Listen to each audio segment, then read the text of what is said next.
अच्छे से समझो आप। गवर्नमेंट को टैक्स चाहिए, गवर्नमेंट को क्या चाहिए बच्चों? टैक्स चाहिए।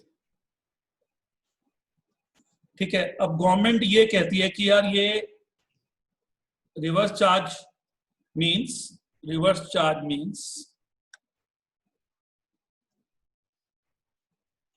GST is not charge by seller, क्योंकि seller is unregistered, it is paid by purchaser, या रजिस्टर्ड भी है तो भी वो नहीं दे रहा, it is paid by purchaser to the government,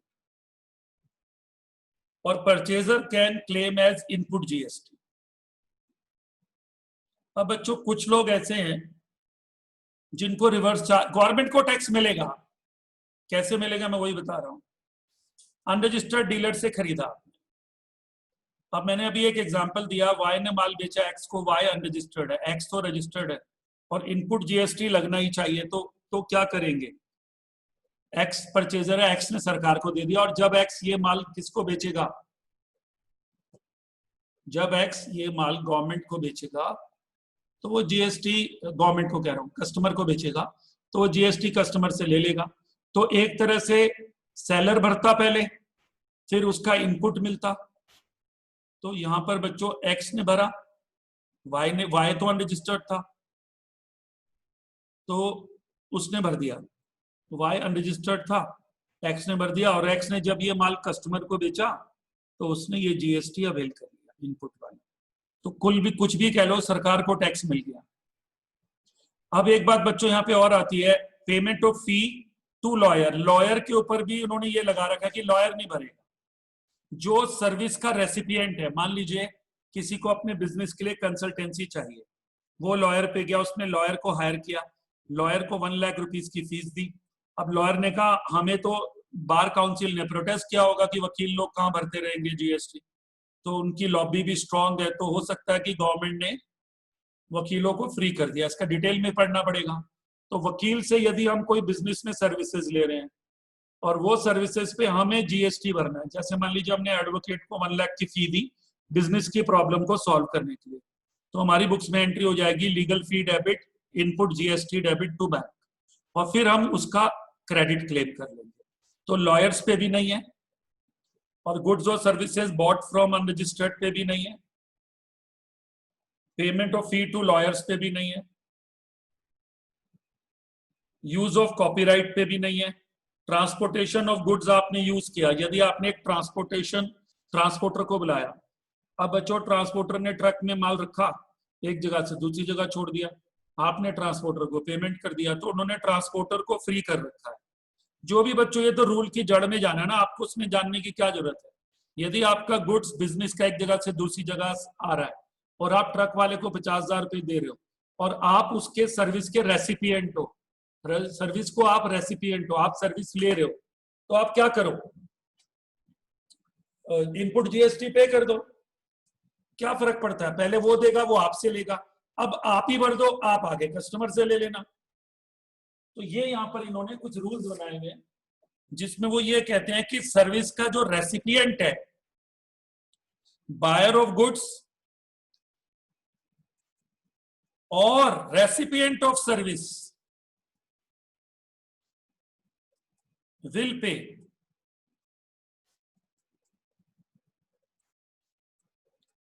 पे जीएसटी।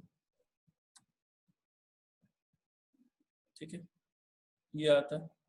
फिर मैंने एक एग्जांपल दिया, X of Dehradun who is registered bought goods from Y of Vikas Nagar, Y is unregistered, X is registered,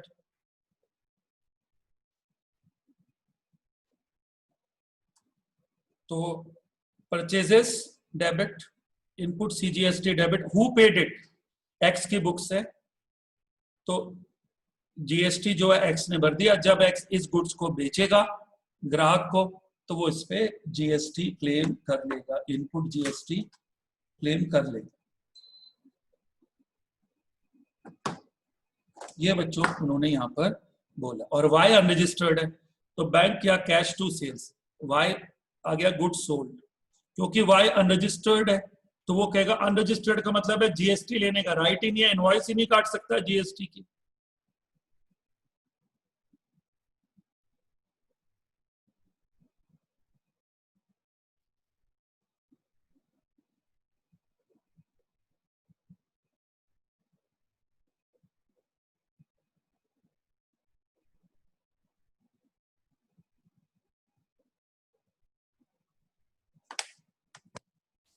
ठीक है, ये बात मैंने बताई। फिर मैंने बोला बच्चों आपको person can be unregistered if his sales is below 40 lakhs in some normal states. अब आप कहेंगे ये नॉर्मल और अबनॉर्मल स्टेट्स क्या है? एक्चुअली बच्चों जो स्टेट जैसे दिल्ली, बिहार, यूपी है, यहाँ पे 40 लाख की लिमिट है, और जो हिली स्टेट्स है, स्मॉल स्टेट्स है, वहां पे 10 लाख की लिमिट है, क्योंकि बच्चों वहां पर 40 लाख की तो बिजनेस किसी का होता ही नहीं। तो ऐसे तो स्टेट गवर्नमेंट ये बोलेगी जी हमें तो जीएसटी मिलेगा ही नहीं, क्योंकि 40 लाख तो यहाँ किसी भी दुकानदार की सेल्स नहीं है या बहुत कम है ऐसे। तो गवर्नमेंट ने उनकी स्टेट के जोग्राफिकल स्टेट को ध्यान में रख के, वहां पे इंडस्ट्रियल ग्रोथ को ध्यान में रख के, बैकवर्ड स्टेट को ध्यान में रख के रूल बना दिया कि चलो यहाँ पर हम क्या करते हैं, जीएसटी के रेट को, थ्रेशोल्ड लिमिट को छोटा करते हैं। थ्रेशोल्ड लिमिट का मतलब है जहां से जीएसटी लगना शुरू होता है उसको गवर्नमेंट ने छोटा कर दिया। और सर्विसेज के लिए नॉर्मल स्टेट्स में 20 लाख है, जो स्पेशल स्टेट्स हैं, स्मॉल स्टेट्स हैं, वहां के लिए 10 लाख है। कम रखना गवर्नमेंट का फायदा है। कम रखना is a benefit to the government, क्योंकि गवर्नमेंट को 10 लाख के ऊपर टैक्स मिलना शुरू हो जाता है। ये गवर्नमेंट का एडवांटेज है। अब बच्चों कुछ इससे रिलेटेड कुछ बातें अभी और है जो मैं अभी लेने जा रहा हूं, जो कि बहुत इंपॉर्टेंट डिस्कशन है।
अब एक दो एंट्रीज में और करा रहा हूँ बच्चों जो बहुत इंपॉर्टेंट इसमें रोल प्ले करती है।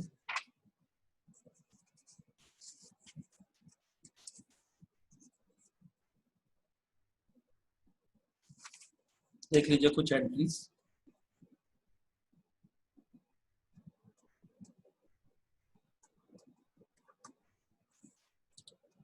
परचेज ऑफ गुड्स, ये गुड मैंने आपको बता ही दिया बच्चों, यदि सेम स्टेट है तो जीएसटी के दो पार्ट्स हो जाएंगे। If sold in same state then बच्चों आउटपुट एसजीएसटी और आउटपुट सीजीएसटी होगा।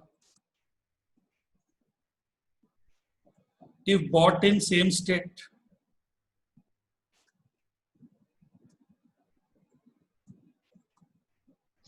तो ये हो जाएगा बच्चों input CGST and input SGST, और ये एसेट प्लस होगा क्योंकि बिजनेसमैन ने इसको अपनी जेब से तो देना नहीं है, इसलिए एसेट है। Businessman is not paying from his pocket, he will recover from customer. Input GST is asset,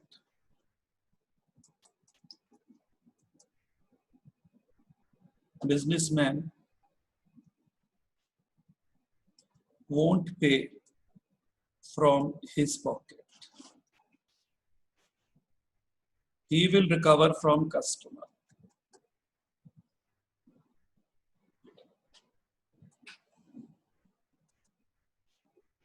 वो किससे वसूलेगा? कस्टमर से, तो इसलिए एसेट है। फिर मैंने ये बोला output GST is a liability, businessman will collect from customer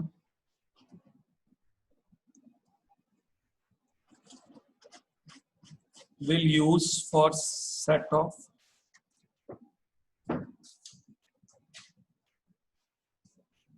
for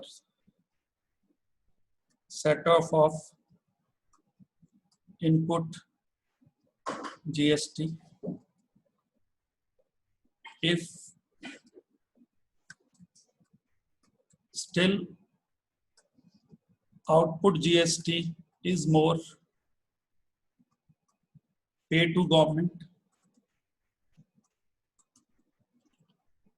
the balance after set off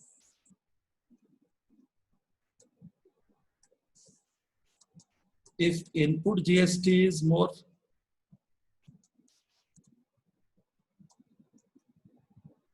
then after set off it will be carried forward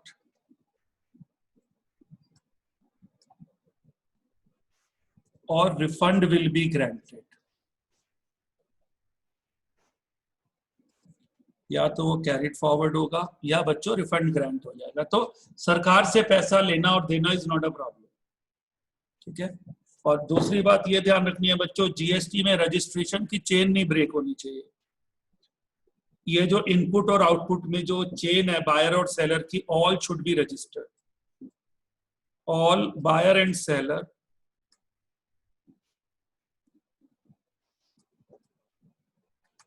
in the process will be registered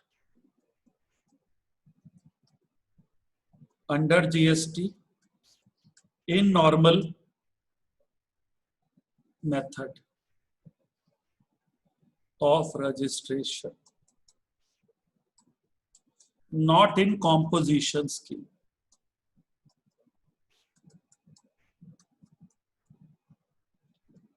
क्योंकि बच्चों आपको ही कहेगा ये composition scheme क्या है।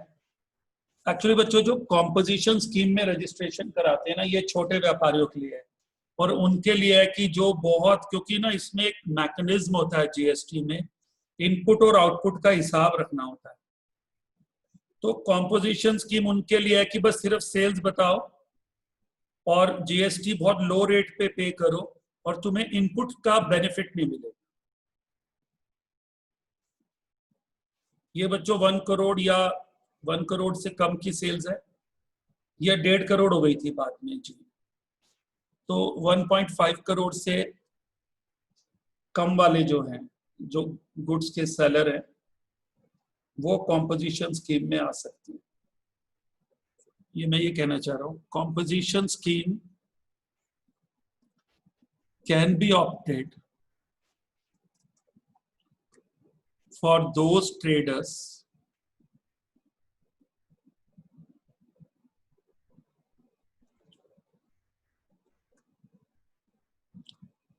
who are small taxpayers.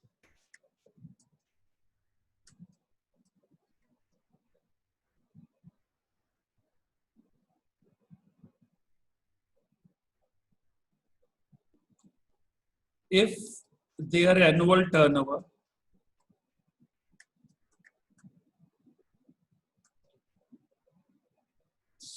up to 1.5 crore,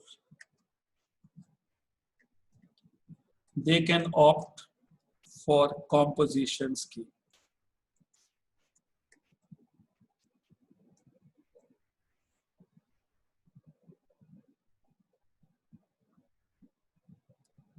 और इसमें भी बच्चों को ये स्मॉल स्टेट्स के लिए 75 लाख है।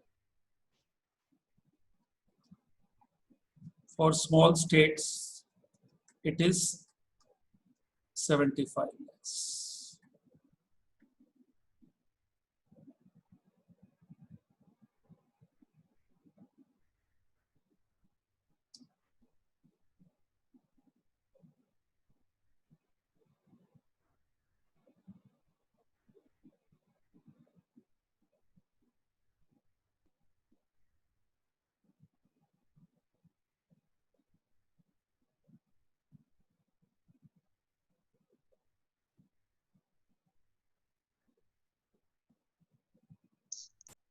इसमें वो ये कहते हैं बच्चों, इंटरस्टेट वाले who should not opt,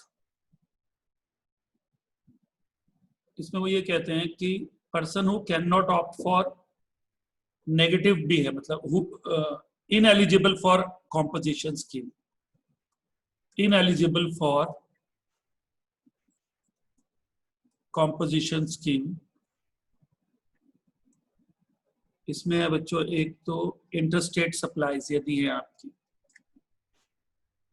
तो आपको कॉम्पोजिशन स्कीम का फायदा नहीं, आईजीएसटी का बेनिफिट ही नहीं मिलेगा। नहीं तो, और business who supply goods through e commerce operator,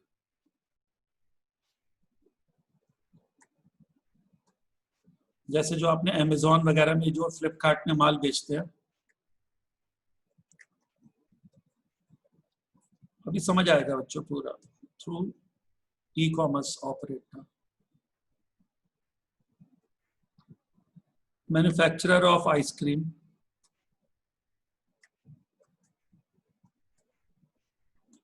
tobacco,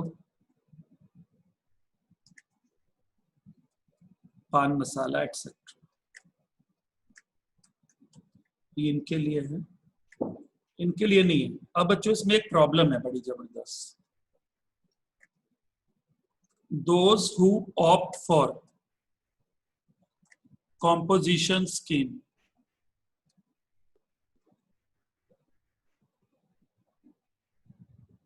they can't claim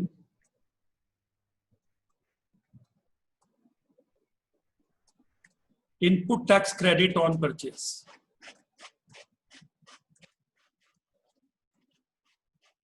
ये बहुत बड़ा ड्रॉबैक है, बिग ड्रॉबैक। एक तो बच्चों इंटरेस्ट रेट में भी ड्रॉबैक है, ये भी है।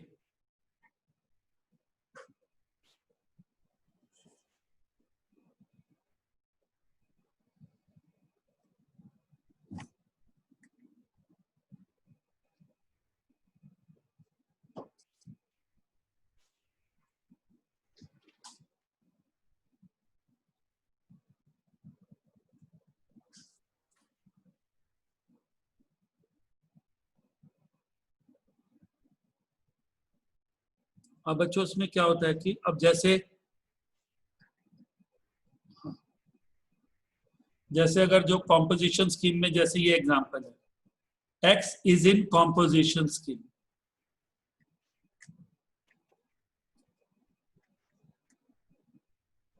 bought goods,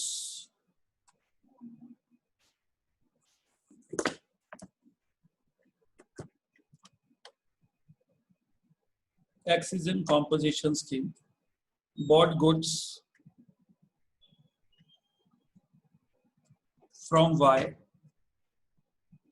who is normally registered,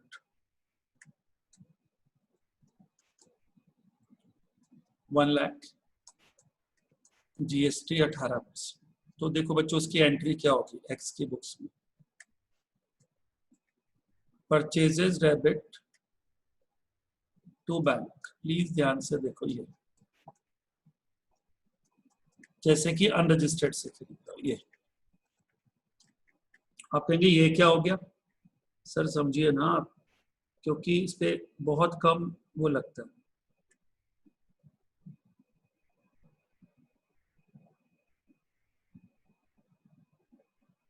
ठीक है, उसने कॉम्पोजिशन स्कीम ऑप्ट कर ली, करने दो।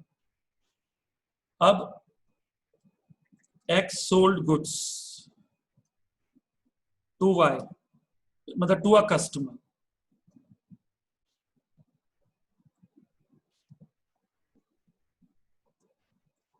$1,50,000। तो एंट्री देखो बच्चों, बैंक टू सेल्स, उससे कोई टैक्स नहीं लेना, 150। ठीक है, उससे कोई टैक्स नहीं लेना, वही वाला जो 118 का माल था उसने आगे बेच दिया। अब जो 150 पे on sales of 1,50,000, X will pay nominal GST, nominal low rate GST from his pocket. He won't take it from customer.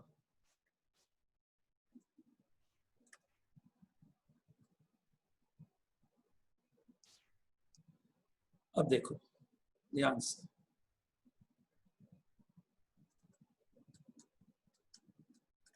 Input GST debit, input नहीं, बस इनपुट आउटपुट कुछ नहीं, जीएसटी डेबिट टू बैंक, मतलब कुछ CGS कुछ state को देना है, कुछ सेंट्रल को। चलो इनपुट भी नहीं लगा रहा क्योंकि इनपुट तो है ही नहीं उसके लिए। CGST debit, SGST debit to bank, 1.5 lakh की सेल थी तो उसका 0.5%, 1.5 लाख की सेल का 1% 1500, 750 750 1500। सर 1% है ना टोटल, 1% कॉम्पोजिशन स्कीम है, तभी तो मजे आ रहे उसको। मतलब जो वो परचेज पे देगा कॉस्ट में जोड़ दो, और जो वो सेल्स पे कर रहा है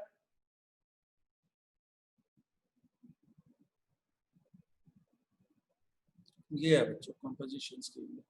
तो कॉम्पोजिशन स्कीम से लेने वाले को भी इनपुट नहीं मिलता, तो इसलिए जो इनपुट जिस व्यापारी को लेना वो कॉम्पोजिशन से खरीदता ही नहीं है। कॉम्पोजिशन तो बच्चों बस वो रिटेलर्स के लिए। अब जैसे मैं एक बंदे को जानता हूँ, तो मैंने उनकी दुकान है, तो मैं उन्हें बोलता हूँ कि यार सर आप जीएसटी का क्यों नहीं ले रहे कुछ, तो वो पता है क्या बोलते हैं, यार ये ना बहुत झंझट है यार, ये मेरे बस का नहीं है। तो मैंने तो यार कॉम्पोजिशन स्कीम ले ली, बस मैं तो 1% दे देता हूँ अपनी पॉकेट से, ग्राहक से मुझे कुछ लेना ही नहीं है, और जो मैं खरीद के लाता हूँ उसमें जीएसटी जोड़ के ही परचेज की एंट्री करता हूँ। ये देखो ना, क्योंकि वो कॉम्पोजिशन स्कीम में, X is in composition scheme. तो purchases account debit to bank, तो 1 लाख प्लस 18,000, तो परचेजेस कितनी हो गई बच्चों, 1,18,000, ये 1,18,000 परचेजेस हो गई। ठीक है, और जब उसने माल बेचा 1.5 लाख का बेचा, ग्राहक से कोई X sold goods to customer ₹150, X won't charge any GST, let it be 1%, 18 की जगह 1% फ्रॉम कस्टमर, अपने आप से देगा, एक्स नहीं देगा उसको, अपने आप से देगा। ये देखो एक्स ने पे तो किया गवर्नमेंट को, एक्स ने पे किया गवर्नमेंट को, मगर कस्टमर से कुछ भी चार्ज नहीं किया। तो एक तरह से अब आप कहेंगे जी कस्टमर को तो बहुत सस्ता पड़ गया, नहीं पड़ा इतना सस्ता, क्योंकि वो 18% परचेज में तो जुड़ा ही हुआ था। हाँ, जो वाई का, जो एक्स का वैल्यू एडिशन है उस पर टैक्स नहीं लगा, उतना सस्ता पड़ जाएगा कस्टमर। ठीक है, तो ये आता है बच्चों जो इसको ऑप्ट कर सकते हैं। और ये स्मॉल टैक्स पेयर के लिए, जो ज्यादा कागजों को संभालने के झंझट में नहीं पड़ना चाहते, ये उनके लिए है।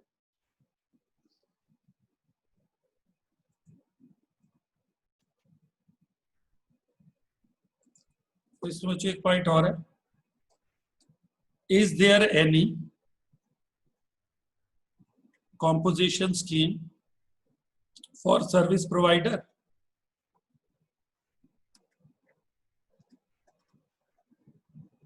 आंसर है yes.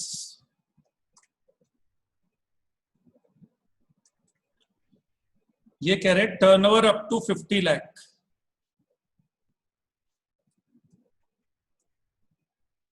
Turnover up to 50 lakh can opt for, ये एनुअल टर्नओवर है बच्चों, can opt for composition scheme.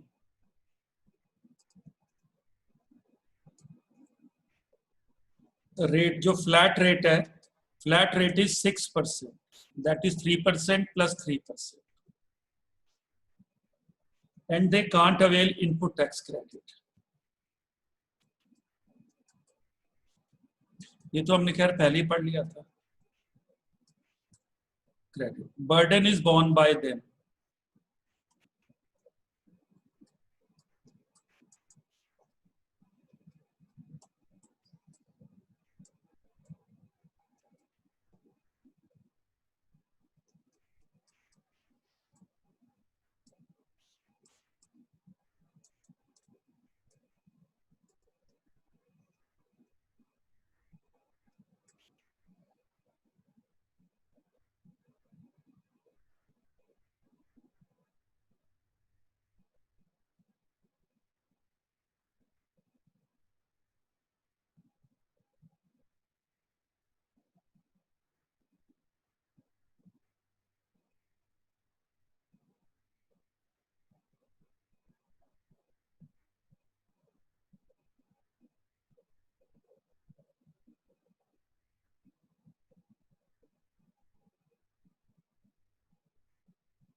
एक दो चीजें और है इसमें बच्चों, ये देख लीजिए। जैसे परचेज की एंट्री मैंने की थी, सेल्स की थी, परचेज रिटर्न। अब देखिए, purchase of goods, interstate, intrastate, within, intra मतलब with in.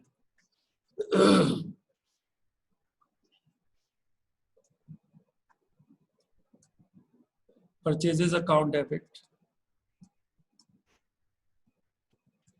Input GST debit, input CGST, input SGST debit to bank. अच्छा, अमाउंट नहीं लिख रहा मैं तो, अभी एंट्रीज ही कर रहा हूँ इसलिए। Rule, expense plus A plus A plus A minus. Second, sale of goods within bank, public debtor, debit to sales to output CGST to output SGST. Asset plus sales income plus output is liability plus liability plus.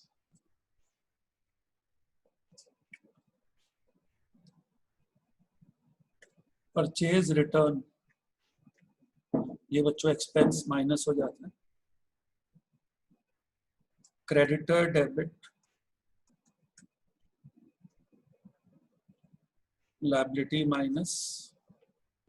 ये बच्चों rule मैं आपको रोज दिखाता हूँ, जो भी इसको सुन रहे हो, ये मैं डेली आपको, जब भी मेरा बच्चों तरीका यही है, तो मैं सबसे रिक्वेस्ट करता हूँ, if you want to raise इस लाइन को, ये 4 लाइन्स हैं आपके सामने, ये सब कुछ है जी, बस एंट्री यही है। ये बच्चों हर पल ये लाइन्स मैं आपको डिस्प्ले में ले लेता हूँ, ये मेरे माइंड में रहती है जी, हर पल ये लाइन्स, ये आप देख लीजिए, आप डिस्प्ले में आ गई। हर टाइम आप रोज देखते हो, जब भी मैं ये क्वेश्चन करता हूँ कुछ भी, मेरे लिए एंट्रीज करना बस मेरे लिए मेरा पैशन है जी, ये मेरा जुनून है, मैं इन एंट्रीज को ऐसे करता हूँ, मुझे मजा आता है साहब।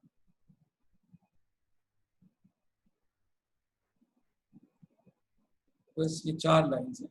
एसेट एक्सपेंस लॉस बढ़े तो डेबिट, एसेट एक्सपेंस लॉस घटे तो क्रेडिट, लायबिलिटी कैपिटल इनकम और प्रॉफिट, यदि बढ़े तो क्रेडिट, घटे तो डेबिट। सामने है सर, इसी का सारा खेल है और यही सब कुछ है, everything it is. When I teach, it is running in my mind. Creditor debit liability minus to purchase return, expense minus to input CGST, asset minus or to input SGST,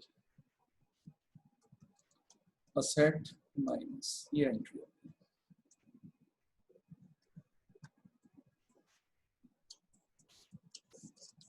फिर है sales return,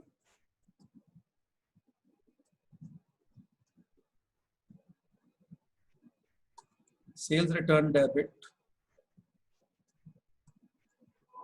income minus output CGST debit,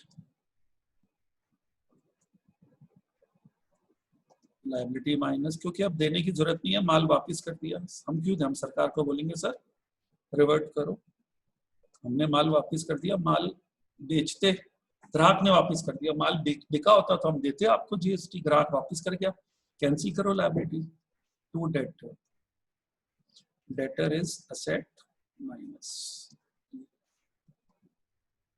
suppose ये sales return 10,000 है, तो ये 900 900 और 11,800। ये just example, question में नहीं था ऐसे। फिर आता है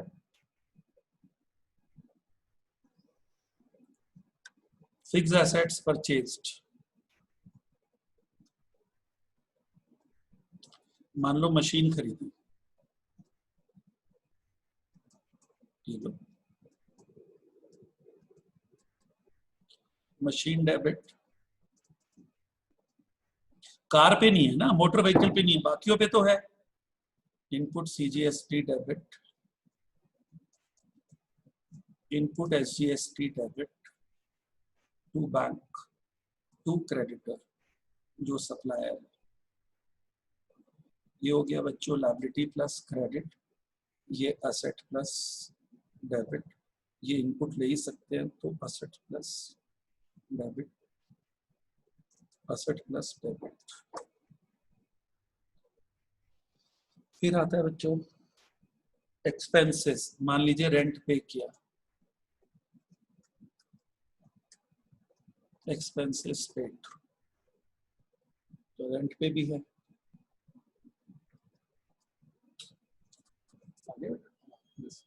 ठीक ठीक ठीक। Expense account debit, input CGST debit,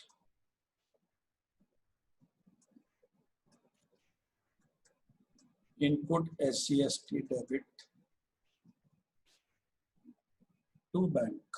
ये बच्चों रूल, एक्सपेंस, एक्सपेंस प्लस खर्चा बढ़ गया, ए प्लस एंड और ए minus.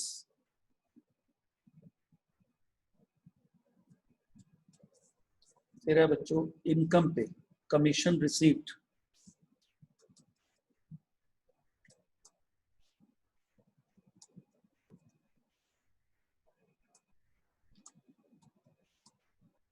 Bank account debit A plus to commission received, income plus to output CGST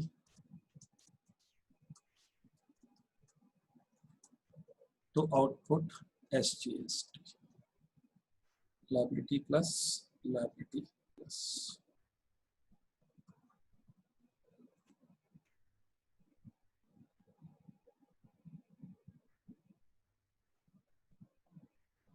अब है बच्चों ड्राइंग्स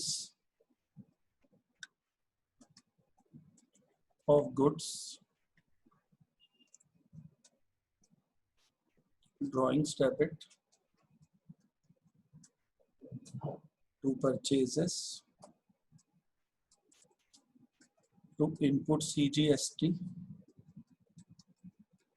टू इनपुट एसजीएसटी। ये बच्चों ड्राइंग्स पे हमने रिवर्ट कर दिया, क्योंकि ड्राइंग्स में गुड्स घर जा रहा है तो गवर्नमेंट कहेगी किस चीज की इनपुट भाई। गवर्नमेंट बच्चों ड्राइंग्स पे हमें इनपुट नहीं देगी, अगर जो हम ग्राहक को बेचेंगे तभी तो इनपुट मिलेगी। ड्राइंग्स है, डोनेशन है, सेलिंग ऑफ गुड्स है, यही रूल है बच्चों। ड्राइंग्स ले लो, चाहे चाहे आप डोनेशन में गुड्स बांट रहे हो, ड्राइंग ऑफ गुड्स और डोनेशन ऑफ गुड्स और फ्री सैंपल्स, सब में एक ही लॉजिक है बच्चों। ड्राइंग्स, डोनेशन और एडवर्टाइजिंग एक ही लॉजिक है। टू परचेजेस, क्योंकि आप गुड्स बांट रहे हो ना, जो माल आपने खरीदा आप ग्राहक को सैंपल में दे रहे हो, तो गवर्नमेंट कहती है तो आपका खर्चा है, आप भरो इस पे जीएसटी। इनपुटेबल नहीं है ये।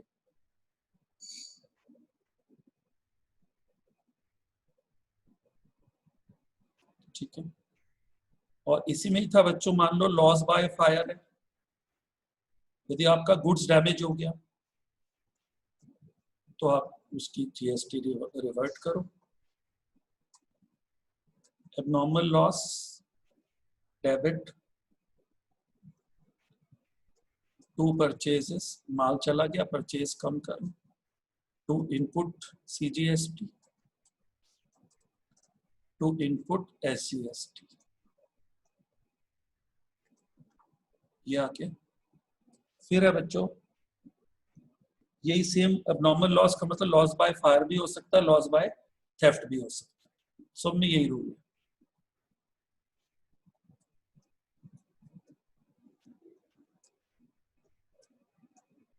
फिर बच्चों आज मैंने आपको फिर से सीक्वेंसिंग आपको बताई कि सीक्वेंसिंग में आपको बहुत अलर्ट रहना है कि जो सीक्वेंसिंग है उसके हिसाब से आपको output CGST debit to input CGST, ये आपको पहले ध्यान रखना है कि आउटपुट को, जैसे म्यूचुअल इंडेटेडनेस की बात बताई, सीजीएसटी का आउटपुट है लायबिलिटी है, इनपुट सीजीएसटी का है वो एसेट है। तो आपने पहले म्यूचुअल जो अमाउंट है जो ग्राहक से ली हुई है और पहले सरकार को दी हुई है, आपस में दोनों को सेट ऑफ कर दो। आउट सीजीएसटी को सीजीएसटी से कर दो, सेट ऑफ में ये पहला है। दूसरा, आउटपुट एसजीएसटी को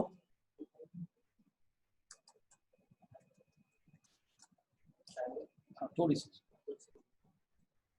तो इनपुट एसजीएसटी कर दो ये। अब तीसरा है आउटपुट आईजीएसटी को पहले अपने अपने से निपटा लो, आउटपुट आईजीएसटी को इनपुट आईजीएसटी से कर दो।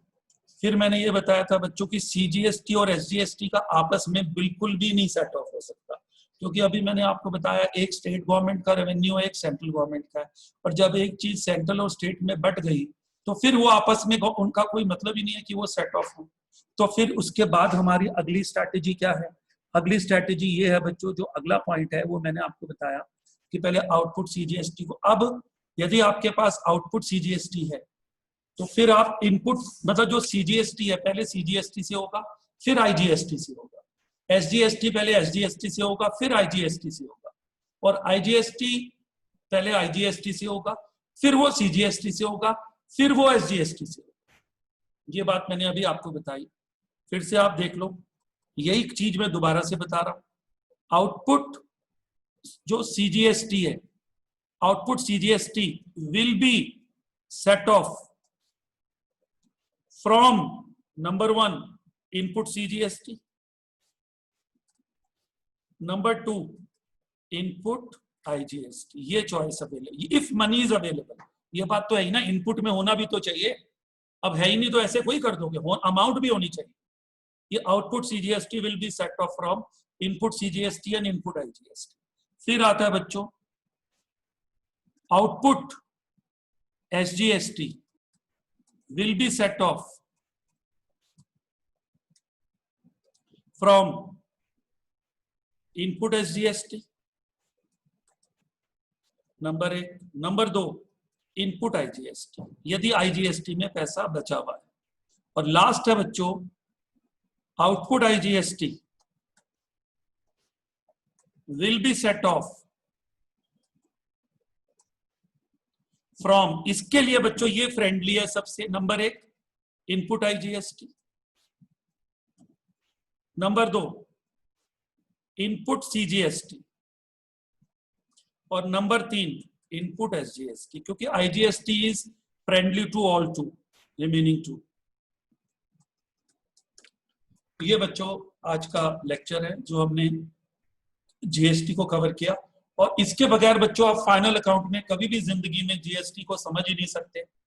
और फिर मैंने अनरजिस्टर्ड डीलर के बारे में भी बताया, कॉम्पोजिशन स्कीम में भी बताया आपको, और इसमें भी बताया। ये मैंने इसमें काफी वाइड कवरेज करी है, मैंने इसको रिकॉर्ड भी करा है, हो सकता है मैं इसको अपलोड भी करूं, तो आई वुड रिक्वेस्ट यू कि आप इसे वॉच जरूर करें और बार बार सुने, और फिर भी डाउट हो तो आप नेक्स्ट क्लास में पूछें।